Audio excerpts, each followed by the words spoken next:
Another thing I'll say is you need to progress your resistance. You need to get them under a barbell. You need to give them heavier dumbbells. You need to do something more than just banded work that a typical PT clinic only has access to. This is a really important point. Yes, we need more resistance training, or you need to find a way to load your patient appropriately, especially if they're a endurance athlete, right?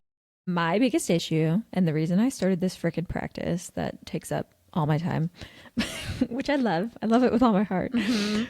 The reason I started it is because I couldn't find a clinic that had a frickin' barbell in the whole city of Chicago that treated pelvic floor. And physical therapy already has this issue where clinics are under supplied for progressive overload. You add pelvic floor to what you do, and all of a sudden, the person furnishing that clinic is like, oh, we just need like a ball and a band. No, you have to progressively overload your patients. If you are building strength in any area of the body and you're not progressively overload, you're not building strength. You have to be able to do that. You have to be able to translate it to what they're doing outside the clinic and make sure that program has longevity for them. That's such an important point. 100%. I would say a big game changer at our clinic, if you don't have room for a barbell, Smith, whatever, anything like that, you have dumbbells that you can load, right? Use dumbbells, use kettlebells are huge. Those take up not a ton of room. Yeah. Cable column.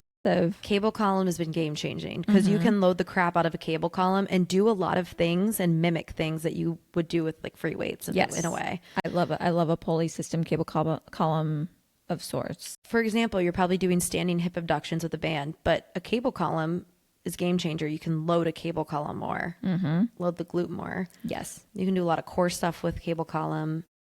Find some equipment that can increase resistance for your patients. My biggest, because we've now ventured into general stress incontinence treatment, which is good. Yeah. This was solved. We're so smart. How did I fly to the wrong state? I don't know. Actually crazy. Sometimes something's got to give, Something's got to give. At least it was that. It's like we're just so smart God. that sometimes our brains need a break.